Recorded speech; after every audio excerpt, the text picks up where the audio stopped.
La rupture d'Henri VIII avec l'Église catholique est l'un des événements les plus marquants de l'histoire, mais aussi l'un des plus sanglants. Sa décision de créer l'Église d'Angleterre a provoqué des rébellions, des exécutions et la destruction d'anciens monastères. Pourquoi Henri a-t-il eu recours à la violence pour construire son Église? Était-ce simplement une question de religion ou y avait-il plus? Rejoignez-nous pour découvrir la vérité brutale qui se cache derrière l'Église d'Henri VIII. Une histoire de pouvoir, de peur et de carnage qui a façonné l'Angleterre à jamais. Pourquoi Henri VIII a bâti une église avec du sang? Henri VIIIe, roi d'Angleterre de 1509 à 1547, est l'un des monarques les plus célèbres et les plus controversés de l'histoire. Son règne a changé l'Angleterre à jamais, en grande partie parce qu'il s'est séparé de l'Église catholique romaine et a créé l'Église d'Angleterre. Cette nouvelle Église n'était pas seulement une institution religieuse, elle était aussi un symbole du pouvoir d'Henri. Mais ce changement ne s'est pas fait sans heurts.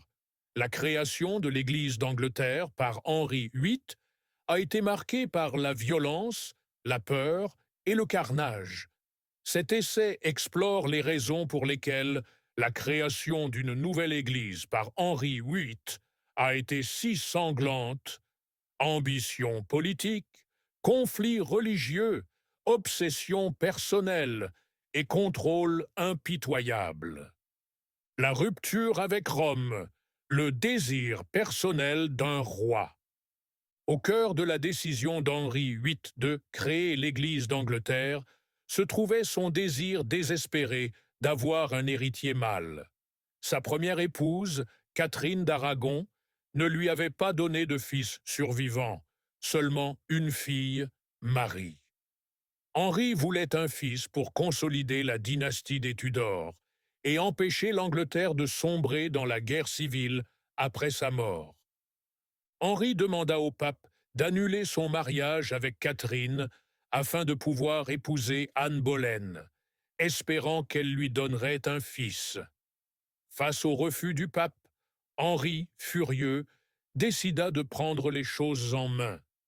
Ce refus déclencha sa rupture avec l'Église catholique, ce qui ne fut pas seulement un acte religieux, mais aussi une révolution politique. Henri se proclame chef suprême de l'Église d'Angleterre, mettant fin à l'autorité du pape en Angleterre. Cette décision permit à Henri VIII d'annuler son mariage et d'épouser Anne Boleyn. Mais elle eut un prix: la violence et le sang versé, la dissolution des monastères, prise du pouvoir et des richesses. L'un des chapitres les plus brutaux de la création de l'Église d'Angleterre par Henri VIII fut la dissolution des monastères. Les monastères étaient des centres religieux à travers l'Angleterre, riches et puissants. En rompant avec Rome, Henri VIII saisit également l'occasion d'en prendre le contrôle.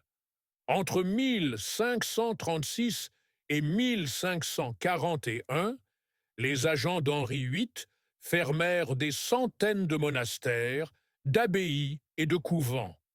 Moines et nonnes furent contraints de partir, et les vastes terres et trésors de l'Église furent confisqués par la couronne. Ce processus fut violent et impitoyable. Nombreux furent ceux qui résistèrent, ce qui déclencha des soulèvements comme le pèlerinage de grâce, une importante rébellion dans le nord de l'Angleterre. Henri VIII réprima ces rébellions par de sévères châtiments. Les chefs furent exécutés et de nombreux innocents furent tués. Ce bain de sang s'inscrivait dans les efforts d'Henri VIII pour consolider sa nouvelle Église et son autorité royale. Application du contrôle religieux, loi et exécution. La nouvelle Église d'Henri VIII n'était pas un lieu de liberté religieuse. Elle devint plutôt un outil de contrôle du peuple anglais et de renforcement de la loyauté envers le roi.